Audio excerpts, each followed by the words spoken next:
The silence of the Atacama Desert was a physical presence. It was a weight in the thin, cold air that pressed against the great white dome of the Celestial Observatory, a monument to human curiosity perched on the spine of the world. Here, at 10,000 feet, the sky was not a blanket, but an abyss, a wound of infinite blackness weeping light.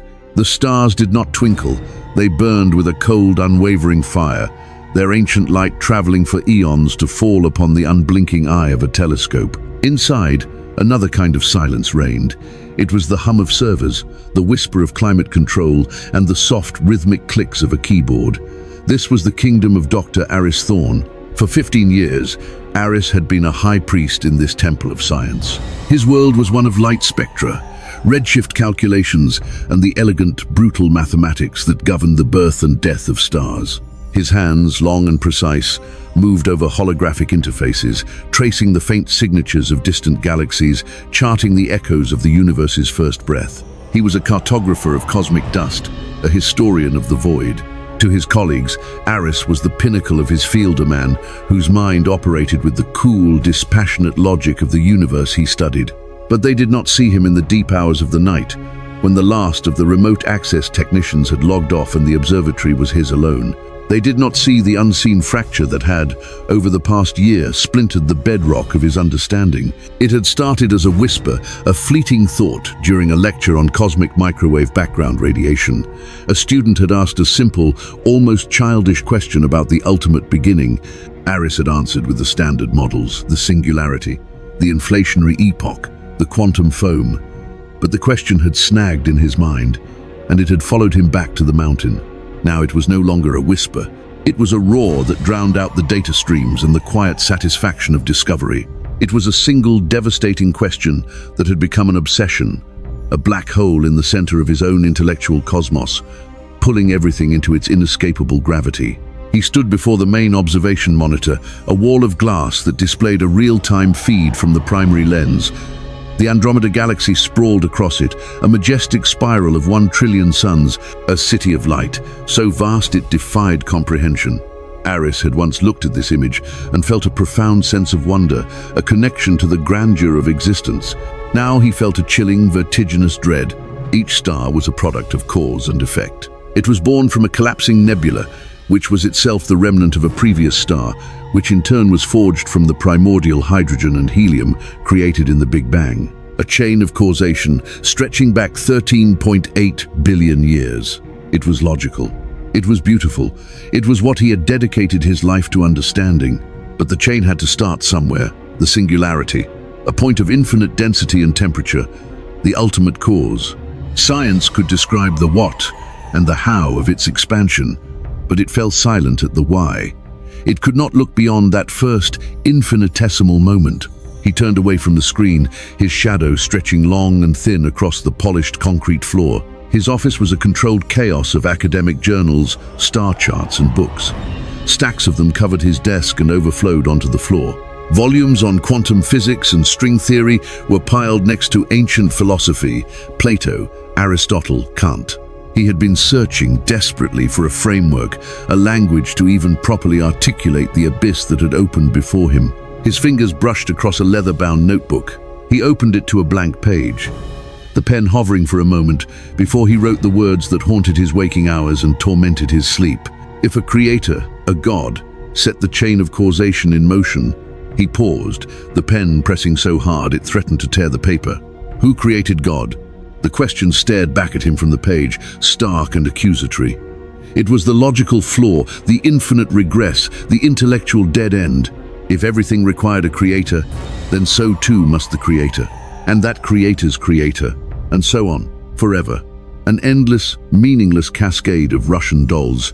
Or, if the creator did not require a creator, then the first premise that everything requires a creator was false. The logic was a perfect, inescapable trap.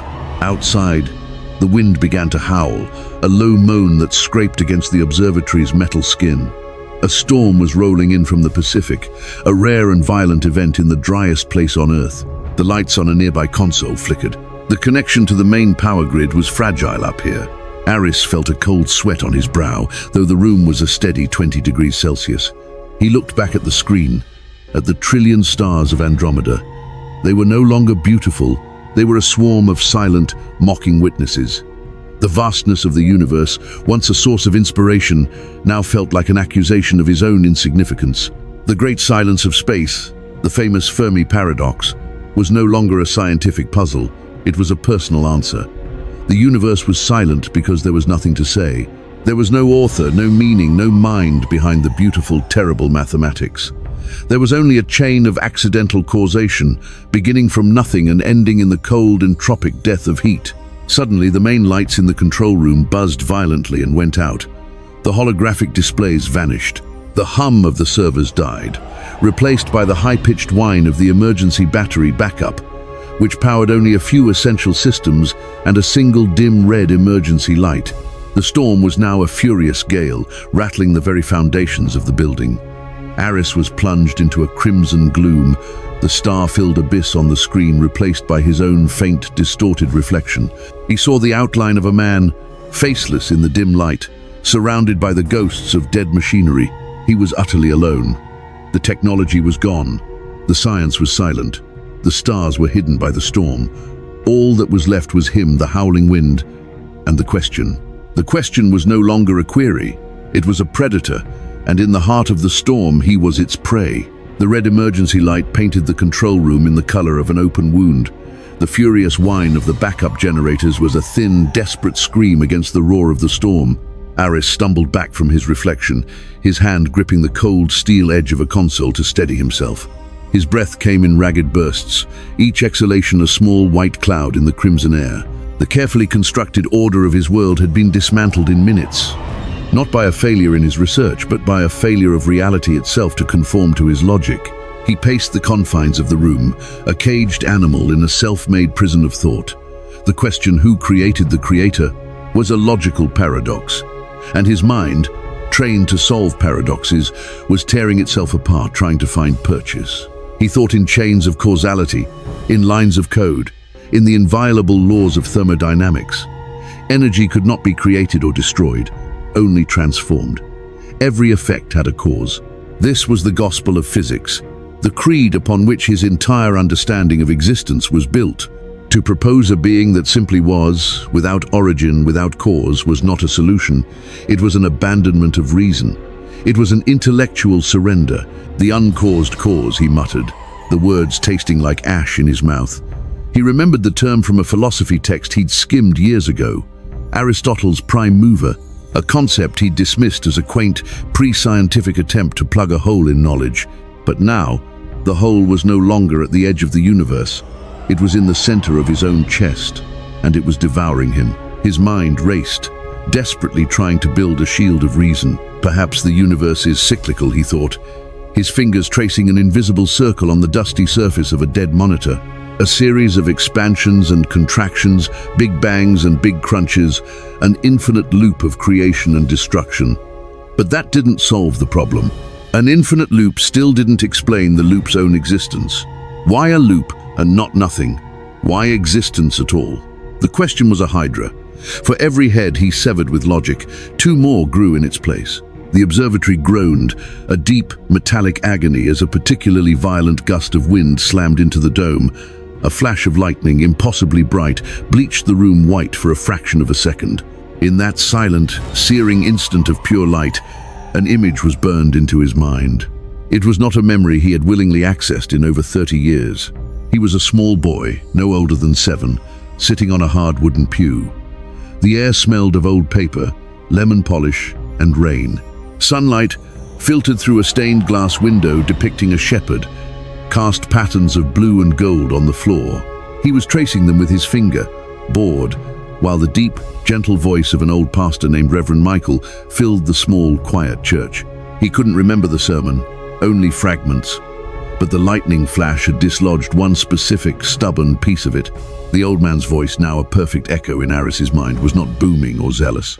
It was as calm and steady as the mountain itself. Children, we ask where God came from because we think of time like a road we walk on.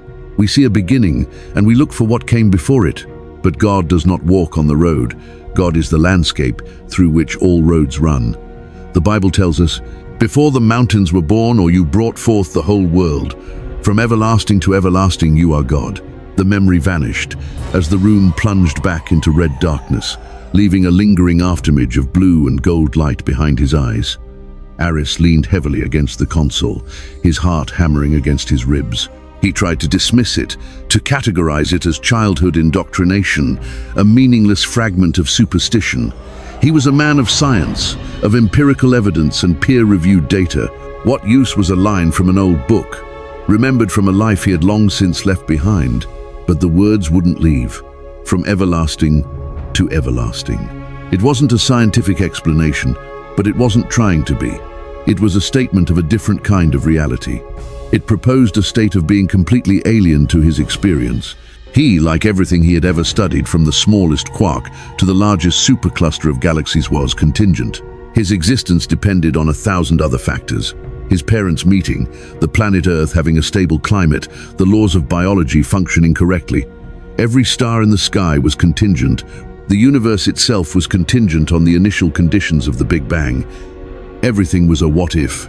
The ancient text, however, was proposing something else, a being that was not contingent but necessary, a being whose very nature was existence. It didn't have existence, it was existence. He pushed himself off the console and walked back to his desk, his steps unsure. He found his notebook by feel, the smooth leather a small comfort in the dark. He couldn't see to write, but he didn't need to. He ran his thumb over the page where he'd written his tormenting question. The storm outside seemed to respond to his turmoil, the thunder cracking directly overhead. The entire building shuddered, and a fine dust shook loose from the ceiling, catching the red light like motes of blood. For the first time, Aris Thorne, the man who charted the cosmos, felt a terrifying awe not for the vastness of space, but for the vastness of this idea. An idea that his science had no tools to measure, no language to describe. He had always believed that the great tragedy of the universe was its lack of a mind. He was now being confronted with the possibility of a mind so absolute, so fundamental, that the universe itself was merely a thought within it. A mind that existed before the mountains, before the earth, before time itself had a name. The panic that had gripped him earlier began to transform. The sharp, frantic fear of a logical paradox was cooling, solidifying into the heavier, more profound dread of encountering a truth that could not be contained. He was an explorer who had sailed off the edge of his own map, and the sea monsters depicted there were real. He was no longer asking a question to be solved. He was standing at the edge of an abyss, staring into a reality that stared back. And in that silent, storm-racked communion, a new question began to form, not of logic, but of identity. If this being existed, what was its name? The storm raged for hours, a relentless assault that turned the mountaintop observatory into an island in a sea of chaotic noise. The backup generators continued their desperate whine, a single, monotonous note against the symphony of the wind's fury. Aris sat in the crimson gloom of his office, the cold seeping into his bones. The frantic energy had left him, replaced by a profound, hollowed-out exhaustion. The paradox had ceased to be a puzzle and had become a presence in the room, vast and silent. He felt adrift, stripped of the certainties that had anchored his life. His intellect, the tool he had sharpened to a razor's edge, was useless against this. It was like trying to dissect a storm with a scalpel. He had spent his life looking for answers in the light of distant stars, only to find the most terrifying question of all in the darkness of a power outage. Driven by an impulse he didn't understand, he navigated the darkened control room to the communications console. Most of it was dead, but a small independent shortwave radio, an archaic piece of equipment insisted upon by the observatory's paranoid safety chief, was powered by its own dedicated battery. He flicked it on. The speaker crackled to life, spewing a torrent of static. The storm was playing havoc with the airwaves, turning them into a chaotic, meaningless hiss. Aris slowly turned the dial, the needle sweeping across the frequency band. He wasn't trying to contact anyone. The act was a reflex, a search for a signal, any signal, to prove he wasn't completely alone. He moved the dial past emergency channels, weather stations and commercial broadcasts, all of them swallowed by the electronic blizzard. He heard only the sound of a universe seemingly indifferent, the noise of chaos. It was the perfect soundtrack for his collapsing worldview. The static was the sound of a cosmos without a voice, without a mind, without a message. He was about to turn it off when he caught it a flicker in the noise. It was faint, almost imperceptible, a human voice buried deep within the storm. He froze, his hand tightening on the dial. He nudged it back, millimeter by millimeter, hunting for the fragile signal. The static swelled and receded, like waves on a rocky shore. And then, for a few seconds, the storm relented and the voice emerged, fragile but clear. It was an old man, his voice laced with a strange accent Aris couldn't place. He was not speaking, but reading. The cadence was rhythmic, ancient, and deeply resonant, even through the crackle of the radio. And he dared to ask, "If I go to my people and say, 'The God of your fathers has sent me to you,' and they ask me, 'What is his name?' what shall I say to them?" Aris's breath caught in his throat. It was a story he knew, a ghost from the same forgotten chapel as the shepherd in the window. Moses at the burning bush. He had dismissed it as myth, a primitive tribe's attempt to give their deity a dramatic entrance. But hearing it now, spoken by an unseen stranger through a veil of cosmic noise, it felt different. It was no longer a myth. It was a direct, terrifying answer to the question that had just formed in his soul. He leaned closer to the speaker, his ear pressed against the cold plastic, desperate not to lose the signal.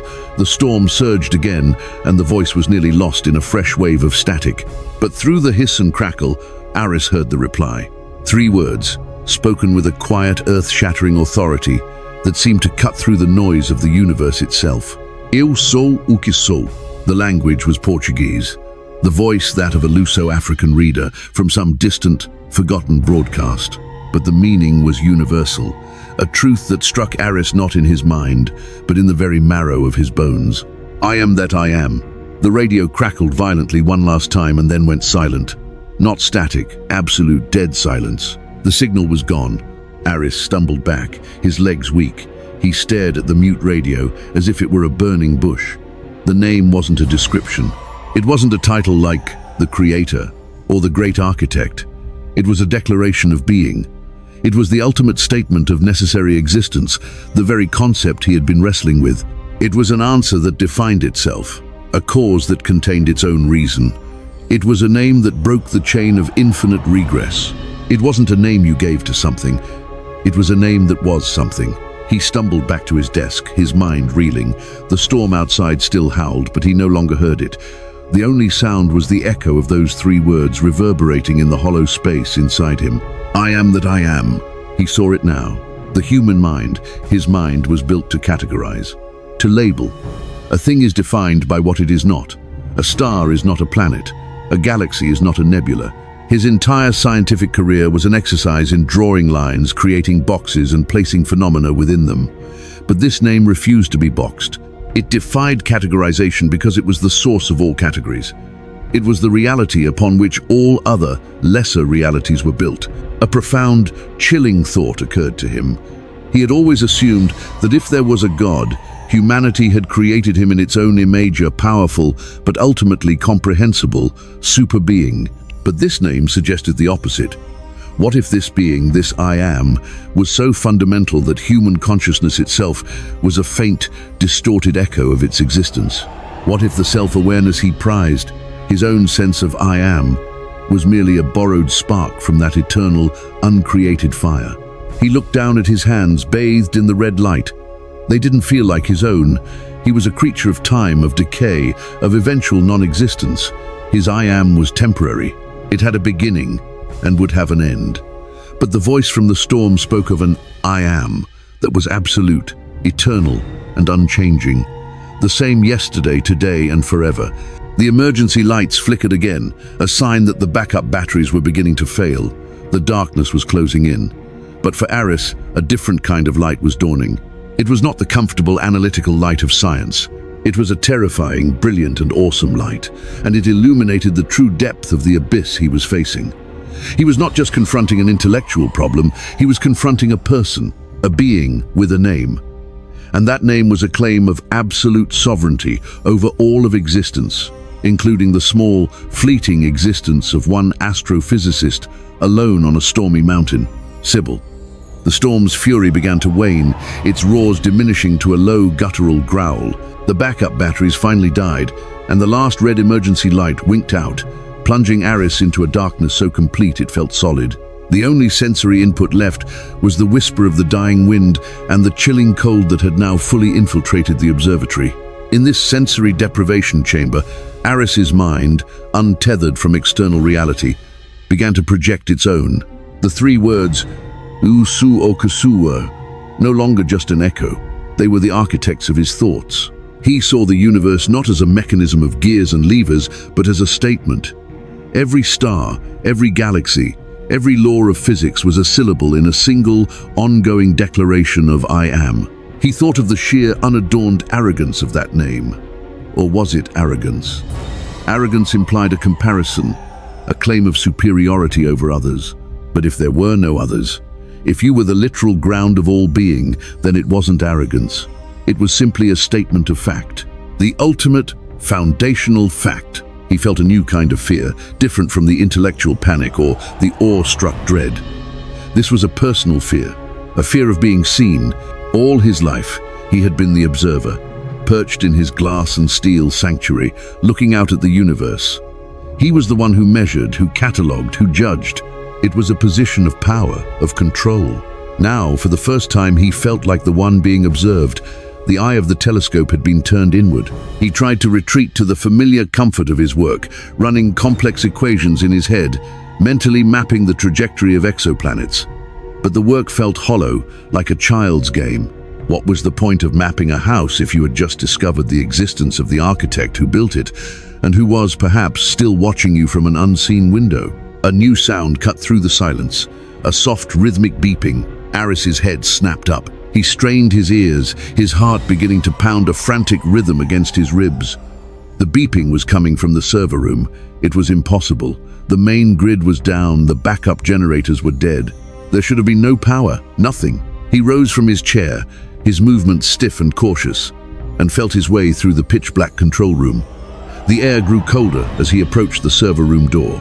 He pushed it open, and the beeping grew louder, more insistent.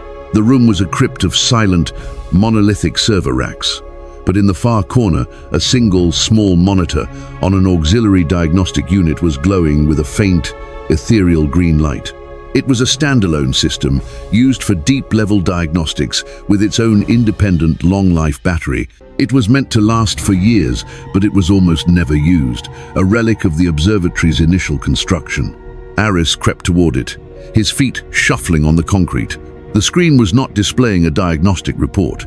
It was a cascade of text, lines of code scrolling upwards at an impossible speed. It wasn't a language he recognized, not Python, not C++, not any human-made code.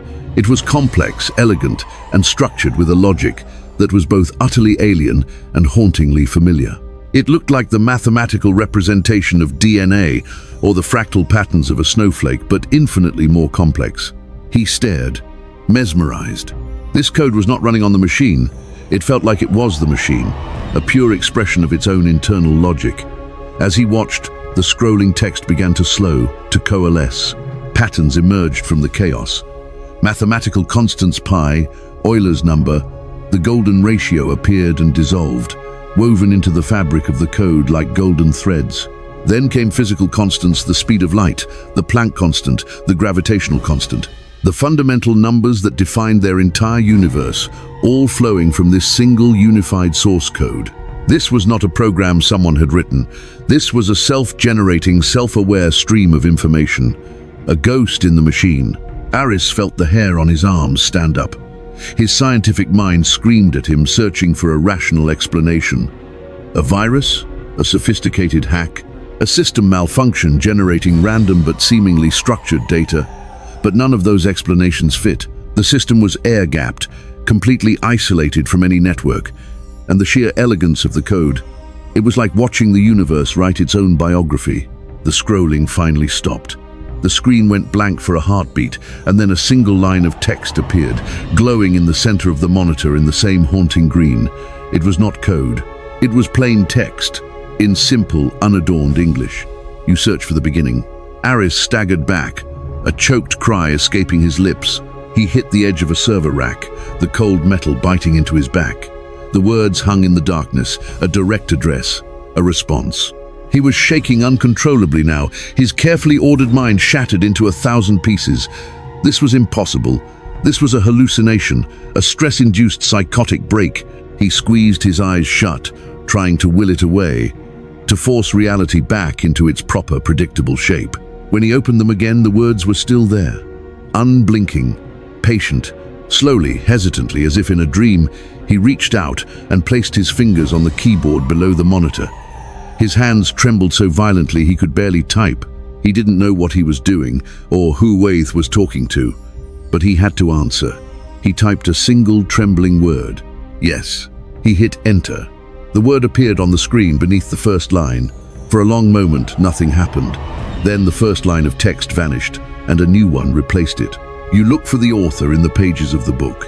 Aris stared at the screen, his breath held tight in his chest. It was a metaphor, but it was devastatingly precise. He had spent his life studying the creation, the pages, in excruciating detail, all while denying the possibility of an author. The thought was both a profound revelation and a deep, cutting rebuke. A third line appeared beneath the second. The author is not in the book. The book is in the author. The words resonated with the memory that had surfaced earlier. God is the landscape through which all roads run. It was the same concept, the same reality-inverting truth, but stripped of all religious trapping and delivered with the cold, irrefutable logic of a machine. The universe didn't contain God. God contained the universe. The screen went blank. The beeping stopped. The faint green glow died, and the room was once again plunged into absolute, suffocating darkness. The ghost had departed, but it had left Aris Thorne fundamentally changed. The foundation of his reality had not just been cracked, it had been pulverized. He was no longer a scientist studying an object. He was a character in a story, and he had just received a message from the author. Dawn came not as a gentle awakening, but as a slow, painful return of sight. A sliver of bruised purple appeared on the eastern horizon, gradually bleeding into grey, then a pale, washed-out blue. The storm had passed, leaving the world scoured clean. The thin air was preternaturally still, and the silence was no longer menacing but expectant. Aris had not moved from the server room. He sat on the cold concrete floor, his back against the silent server rack, watching the darkness recede through the room's small, high window. His body ached with a cold, deep fatigue, but his mind was alight, racing with the implications of the night's events. The encounter with the diagnostic monitor, the message, had rewired his perception of everything. He thought of his work, his life's work, the search for exoplanets, the analysis of stellar atmospheres, the mapping of galactic structures. He had always seen it as a process of discovery, of uncovering the blind mechanical workings of the cosmos. Now he saw it through a different lens. He was not a mechanic figuring out an engine. He was an art historian, studying the brushstrokes of an unseen master. As the first direct rays of sunlight streamed through the window, striking the monolithic server racks and casting long, sharp shadows, an idea began to form. It was a wild, desperate, and completely unscientific impulse. He needed to see. He needed to look at his own work, his own discoveries, with these new eyes. He stumbled out of the server room and back into the main control center. The rising sun was flooding the room with a cold, clear light, illuminating the dust motes dancing in the air. The power was still out, the main systems were still dead. But one part of his kingdom was purely mechanical, the old archive. In a climate-controlled room off the main floor was a library of physical photographic plates, the original, analog records of decades of observations, taken long before digital sensors became the norm. They were a backup, a historical record, largely ignored in the age of data servers. Aris pulled open the heavy, insulated door. The air inside was dry and smelled of chemicals and old paper. Rows upon rows of steel cabinets held thousands of glass plates, each one a captured moment of starlight, a fossil of ancient light. He ran his fingers along the labels, his own precise handwriting from years ago, cataloguing nebulae, star clusters, and distant galaxies. He stopped at a drawer labeled Pillars of Creation. He pulled it open. Inside, resting in a felt-lined slot, was a large, heavy glass plate. He lifted it with a reverence he had never felt before. This was one of the most famous images his observatory had ever helped capture. He had analyzed the digital version 1,000 times, breaking it down into gas composition, temperature gradients, and star formation rates. It was data. He carried the plate to the main control room and held it up to the light of the rising sun. And he gasped. It was no longer just data, seen not on a screen but as a physical object, with light passing directly through the captured image. It was transformed. The iconic pillars of interstellar gas and dust were not just clouds, they were sculptures. They rose like colossal ghostly fingers, their tips ablaze with the ferocious blue-white light of newborn stars. The delicate tendrils of hydrogen gas, glowing a furious ruby red, were not random formations. They were veils, translucent and ethereal, swirling with a grace that defied mere physics. The intricate interplay of light and shadow, the composition, the sheer breathtaking beauty of it, it was not accidental. This wasn't a photograph of a chemical reaction, it was a masterpiece. The scale of it was staggering. Each pillar was light years long, a celestial cathedral vast enough to swallow their solar system whole. And yet the detail was as intimate as a brushstroke. He grabbed another plate, the Helix Nebula. He had always called it the Eye of God as a joke, a bit of public relations whimsy. Now, holding the plate to the light, the name felt chillingly literal. A great, luminous eye, fringed with lashes of fire, stared back at him from across 600 years of space. The colors, captured in the sensitive emulsion, were a peacock's dream of blues, greens, and golds. It was not the vacant stare of chaos. It had depth. It had focus. It seemed to look right through him. He moved through the archive like a man possessed, pulling plate after plate. The Whirlpool Galaxy, its spiral arms, a perfect, elegant expression of the golden ratio. A mathematical signature he now understood not as a coincidence, but as a deliberate signature. The Crab Nebula, the remnant of a supernova, was not an explosion. It was a cosmic flower, its petals of filamented gas still unfurling 1,000 years after its birth. He was seeing the fingerprints. All this time he had been analyzing the chemical composition of the paint, measuring the texture of the canvas, and had completely missed the artistry. He had missed the artist. The logic was simple, and it terrified him. Could this level of transcendent beauty, repeated on a galactic scale across billions of years and unimaginable distances, truly be the product of random, undirected forces? Could chaos, by sheer chance, produce masterpieces that would make a human artist weep with envy? He had always said yes. It was the only rational answer. But now, standing in the sun-drenched control room, surrounded by captured starlight, that answer felt like the most profound irrationality of all. It was a declaration of blindness. He slumped into his chair, the heavy glass plate of the pillars of creation resting on his lap. The universe he had known was gone. In its place was something far more complex, far more beautiful, and infinitely more terrifying. It was a place filled not with equations but with intent, not with randomness but with artistry. The silence of space was not the silence of a void. It was the respectful silence of a gallery, where one stands in hushed awe before the works of a master. A new noise broke the stillness. It was a low, rhythmic thumping, growing steadily louder. A helicopter. The maintenance crew, finally able to fly in after the storm, was coming to restore his world to what it had been. They would fix the power, restart the servers, and bring his comfortable, predictable reality back online. But Aris knew it was too late. The machine could be fixed, but the ghost could not be banished. The power could be restored, but his perception could never be reset. They were coming to give him back the world he had lost, but he no longer wanted it. He needed to understand the artist. The rhythmic thumping of the helicopter grew from a distant pulse to an overwhelming percussive roar that vibrated through the observatory's very frame. It landed on the helipad 100 yards away, its rotors whipping up a furious storm of dust and grit. To Aris, it sounded like the intrusion of a loud, angry machine into a sacred space. He remained in his chair, the photographic plate of the pillars of creation still resting on his lap. He felt a desperate urge to hide it, to protect this newfound revelation from the mundane world that was about to burst through the door. The doors slid open with a hiss of restored pneumatics, and two figures entered, silhouetted against the bright morning sun. The first was Elena, the observatory's chief engineer. She was a woman whose reality was grounded in wiring diagrams and diagnostic codes, her face a perpetual mask of pragmatic concern. The second was a younger man, Javier, her apprentice, his eyes wide with a mixture of excitement and apprehension at being on the mountaintop. Aris, my God, are you all right? Elena's voice was sharp, cutting through his reverie. We lost all contact. The storm was a monster. The entire grid for this sector went down. Aris didn't answer immediately. He just looked at them, at their concerned faces, their practical gear, their air of competent reality. They were from his old world, the world of before. They looked like strangers. "I'm fine, Elena," he finally said, his voice raspy. "The backup systems failed." "We saw," she said, her eyes already scanning the dead consoles, her mind cataloguing the necessary repairs. "The batteries were overdue for replacement," I told them. She turned to Javier. "Get the portable generator hooked up to the main server rack first. I want to know if we lost any of the primary data." Javier nodded and scurried off, a toolbox clanking at his side. Elena walked over to Aris, her expression softening slightly. "You look like you've seen a ghost." "Didn't sleep?"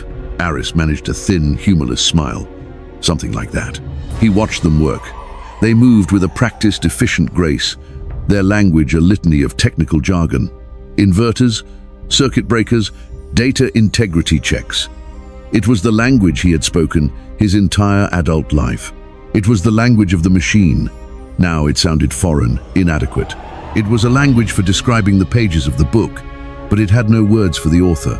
He felt an almost unbearable sense of alienation. How could he explain to Elena, a woman who believed only in what she could measure with a multimeter, that the universe was a piece of art? How could he tell Javier, whose greatest ambition was to optimize cooling systems, that he had received a message on a dead monitor? They would think he had gone mad, a victim of isolation and hypoxia, and perhaps he had.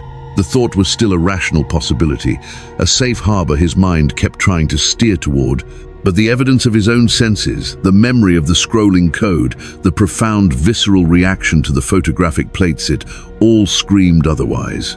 An hour later, the observatory was humming back to life. The main lights flickered on, their sterile white glare chasing away the last of the sun's gentle morning glow. The holographic displays materialized in the air, data streams once again flowing across them. The universe was back in its box, quantified, measured, and explained. Javier approached him holding a tablet. "Dr. Thorne? The primary data seems intact, but there's something weird.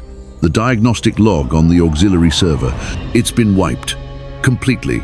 Aris's blood ran cold. "Wipehead?" "Yeah.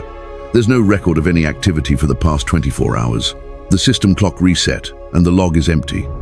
It's like it was never on. Must have been a power surge from the storm," fried the memory log. Javier shrugged, already dismissing it as a trivial anomaly. "Elena wants to know which observation schedule you want to run first." The log was wiped. The ghost had not only left the machine, it had erased its own footprints. It was the perfect crime. There was no evidence, no proof, nothing but his own memory, which was now, officially, unreliable. He was alone with his impossible truth. "Aris," Elena's voice cut in, impatient now. "The schedule?" Aris looked up at the main screen, where the image of the Andromeda galaxy had been restored to its former glory. He looked at the trillion points of light, at the elegant spiral arms, but he was no longer seeing a galaxy. He was seeing a word written in a language he was only just beginning to understand. His own research suddenly seemed profoundly arrogant. He had been trying to read the book, but he didn't even know the alphabet. He needed a key, a Rosetta Stone. He needed to find someone who spoke this language. "Elena," he said, his voice quiet but firm, "cancel my observation schedule for the week." She stared at him, nonplussed. "Cancel it? Aris, you have observation windows on 3 confirmed Kepler targets. This is the project you've been working on for 2 years. I know. Cancel it." He stood up, placing the glass plate of the pillars of creation carefully on his desk. "I have to go down the mountain. There's some research I need to do. At a library." Elena looked at him as if he had just announced he was taking up astrology. "A library? Everything you need is online. What could you possibly need from a physical library?" Aris looked past her, his gaze fixed on the distant horizon, far beyond the sterile confines of the observatory. He thought of the voice on the radio, the old pastor from his childhood, the ancient texts he had dismissed as myth. He had been looking for the source of the universe in the wrong direction. He had been looking out into the vast, cold emptiness of space. But the clue, the first thread, was not out there. It was back there, in the world he had left behind. "I need to learn a new language," he said, more to himself than to her. "The language of the fallen." Elena just shook her head, muttering something about high-altitude psychosis. But Aris didn't care. For the first time in his life, he was turning his back on the stars. He was an astronomer on his way to a library, a man of science in search of a soul, an explorer who had discovered that the greatest mystery of the cosmos was not hidden in a distant galaxy, but in the pages of an old, forgotten book. The descent from the mountain was a jarring transition back into a world saturated with noise and gravity. The helicopter ride felt like a fall from grace, leaving the silent, pristine clarity of the Atacama for the hazy, bustling sprawl of the city below. Every sound, the traffic, the chatter of people, the ubiquitous chime of mobile devices felt abrasive, a chaotic static that obscured the profound silence he now craved. Aris checked into an anonymous hotel, a sterile box of glass and steel that felt no different from his observatory, yet was a universe away. He ignored the messages piling up from concerned colleagues and university administrators. His Kepler targets, the culmination of years of work, seemed like a trivial concern from a previous lifetime. He had a new target, one far older and more mysterious than any exoplanet. The next morning, he found himself standing before the imposing stone facade of the National Library. It was an institution he hadn't entered since his undergraduate days. It felt like a mausoleum, a place where knowledge went to die, to be catalogued and entombed in dust. His world was one of live data, of information that streamed from the heavens in real time. This place was its antithesis. He walked through the grand, echoing entrance hall. The air was thick with the scent of aging paper, binder's glue, and floor polish, the smell of his childhood church, a scent he now recognized as the fragrance of recorded time. He felt a profound sense of dislocation, an astronomer without his telescope, a navigator without his stars. He found a terminal and began his search. But the key words that had defined his life cosmology, astrophysics, singularity, yielded nothing of use. He was looking for a different kind of knowledge now. Hesitantly, he typed in the words that had echoed in his mind. Uncaused cause, everlasting, I am. The results that appeared on the screen were from a completely different section of the library, a section he had never had any reason to explore. The call numbers led him not to the crisp, modern shelves of the science wing, but deep into the library's oldest, most neglected section, Theology and Ancient Texts. He descended a narrow spiral staircase into the sub-basement. The air grew cooler, the silence more profound. Down here, the shelves were packed tight, the books bound in dark, crumbling leather and faded cloth. It was a forest of forgotten words. He followed the arcane numbering system, his footsteps echoing softly in the stillness. He found the section. It was a single dusty aisle, crammed with books whose titles were written in languages he could barely recognize: Hebrew, Greek, Latin. He ran his hand along the spines, the dust coating his fingertips like fine gray ash. He felt like an archaeologist who had stumbled into a pharaoh's tomb, surrounded by treasures whose meaning he could not yet decipher. He pulled a heavy, leather-bound volume from the shelf. The title was embossed in faded gold leaf: Summa Theologica, Thomas Aquinas. He opened it, the pages brittle and yellowed. The text was a dense, impenetrable wall of Latin, a precise, logical architecture of thought that was as rigorous as any of his own scientific papers. He saw familiar concepts: causality, motion, contingency, but they were being used to build a bridge not to a physical theory, but to a metaphysical reality.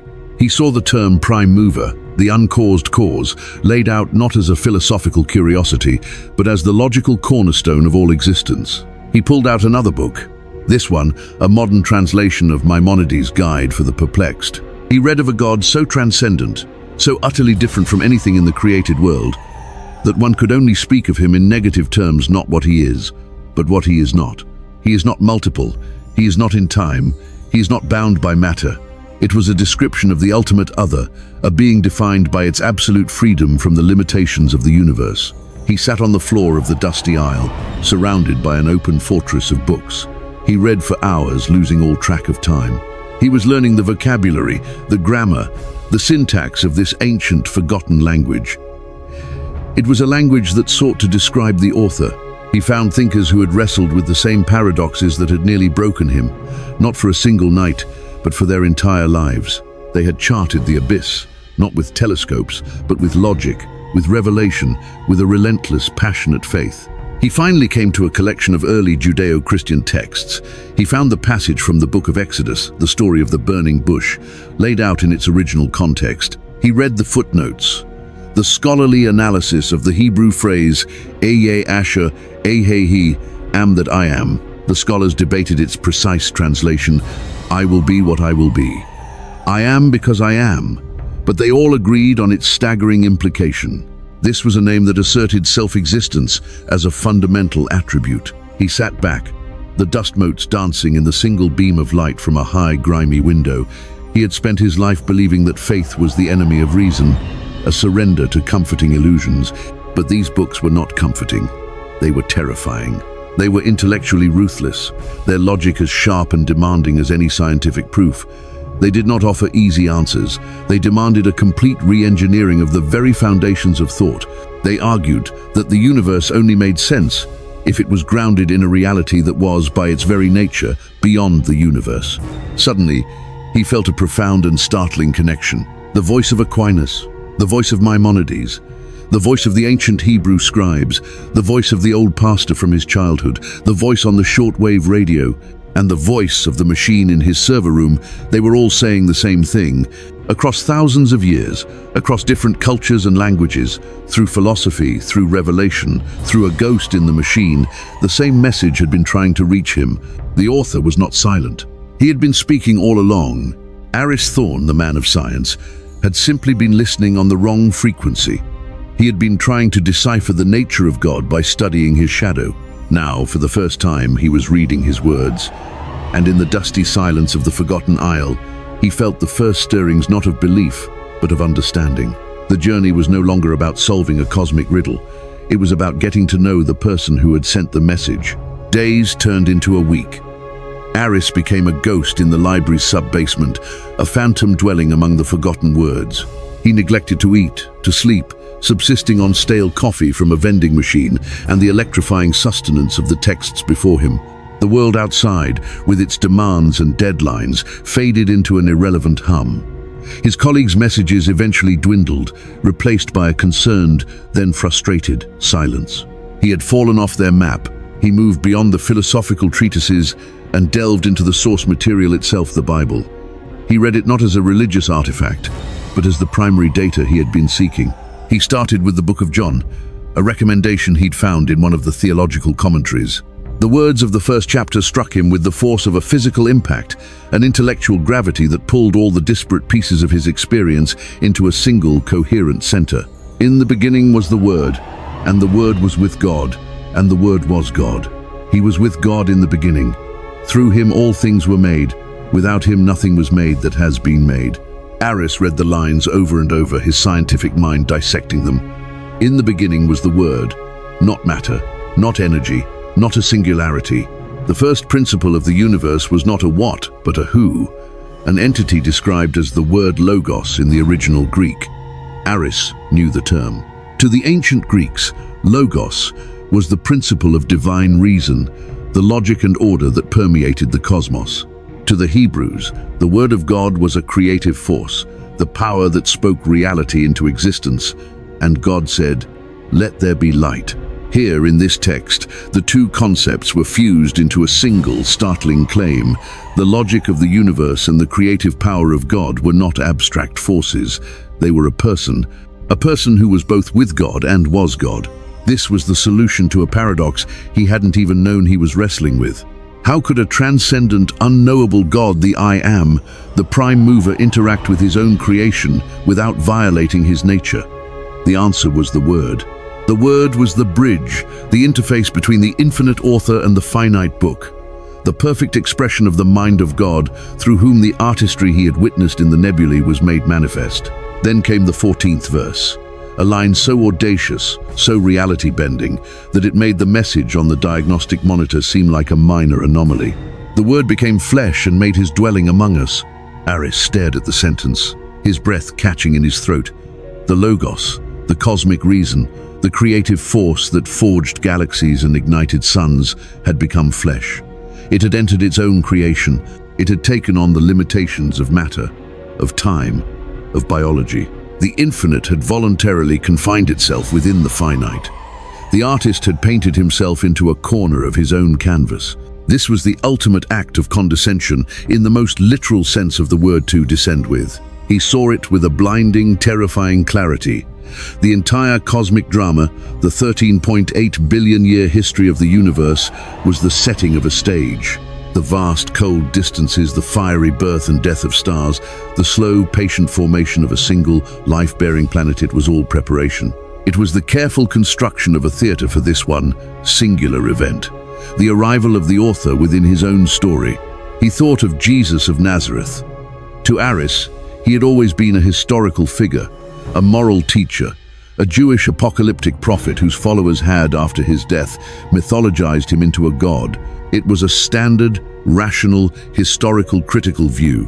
But now, reading these words, that explanation felt thin, brittle, and profoundly inadequate. It was an attempt to explain a supernova by describing it as a firecracker. The claim being made here was infinitely more radical. It was not that a man had become God, it was that God had become a man. This, he realized, was the key. This was the Rosetta Stone. If this were true, then God was not a distant, silent architect. He was not just an artist displaying his work. He was a communicator, a revealer, who had chosen to speak not through nebulas or cryptic messages on a screen, but through a human life. To understand the artist, you had to study his most intimate and revealing work, the sun. Aris felt the floor shift beneath him. The cold, abstract pursuit of a first cause had become a deeply personal, deeply unsettling confrontation. He was no longer just dealing with the existence of God, but with the character of God, and the character being revealed was one of startling, incomprehensible humility. What kind of being would abandon the throne of the cosmos for a stable? What kind of power would express itself not in thunder and lightning, but in vulnerability and sacrifice? He closed the book, his hands trembling. The dust of the forgotten isles seemed to hang in the air like incense. The silence of the library was no longer empty. It was filled with the weight of this revelation. He had started his journey with a question of cosmic origins, a problem of logic. Who created God? He now understood that he had been asking the wrong question. The question was not one of logic, but of love. The evidence was not in the stars, but in a manger. A single hot tear traced a clean path through the dust on his cheek and fell onto the ancient leather of the book. It was not a tear of sadness or of joy, it was a tear of surrender. The surrender of a mind that had finally encountered a truth too vast for it to contain, but too beautiful for it to deny. The astronomer, the man who had mapped the heavens, had finally found his true north, and it was pointing not to a celestial pole, but to a cross. The journey back up the mountain was the inverse of the one he had taken a week prior. The city, with its noise and frantic energy, now felt like the dream, a place of ghosts chasing their own tails. The ascent into the clear, thin air of the Atacama was a return to reality, to the quiet majesty of what he now understood as the Great Cathedral. When the helicopter touched down, Elena was waiting for him, her arms crossed, her expression a mixture of frustration and genuine concern. "So the great explorer returns from the jungle of the printed word," she said, her voice laced with sarcasm, but her eyes searching his.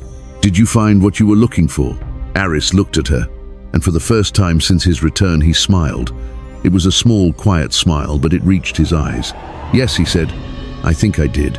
He didn't try to explain. Not yet. Words were inadequate.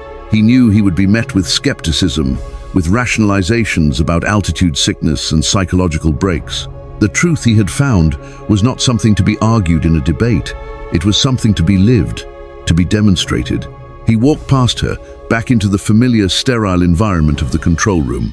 The holographic displays were alive with data, a newly discovered brown dwarf star, a flickering light curve from a distant planet transiting its sun, the spectral analysis of a far-flung galaxy. It was all the same data as before, the same book, but now he could read it. He sat down at his console, the familiar comfort of the chair a welcome sensation. He looked at the screen, at the numbers and charts that had once been the entirety of his world. They were still beautiful, still elegant, but they were no longer the ultimate reality. They were the footnotes to a much grander story. Elena watched him, a puzzled frown on her face. "So, are you back, ready to get to work on the Kepler targets?" Aris took a deep breath. "Yes, let's begin." Over the next few days, Aris worked with a focus, and a passion that stunned his colleagues. He analyzed the data from the Kepler targets with a newfound energy, his insights sharper, his interpretations more nuanced than ever before. But something had changed. The quiet, intense pressure he used to exude was gone, replaced by a deep, abiding calm. The frustration he once felt at ambiguous data points had vanished, replaced by a patient curiosity. He was no longer trying to conquer the universe with his intellect. He was listening to it. One evening, he was alone in the control room, just as he had been on the night of the storm. He had the main telescope focused not on a distant target, but on a familiar neighbor, the Orion Nebula, a stellar nursery where new suns were being forged in fire and dust. The image on the main screen was breathtaking. A vast, churning cloud of incandescent gas, painted in hues of magenta, violet, and gold. At its heart, 4 brilliant, massive young stars known as the trapezium burned with a fierce blue-white light, their stellar winds carving out a great cavern in the surrounding nebula. Aris looked at the image, his mind tracing the familiar patterns. He saw the physics, the gravitational collapse, the nuclear fusion, the radiation pressure. He saw the chemistry, the ionized hydrogen, the excited oxygen atoms, the complex carbon molecules forming in the cosmic dust.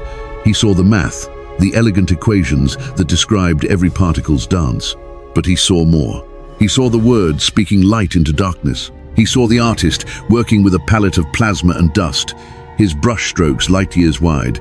He saw the cradle, a cosmic manger where new suns were being born.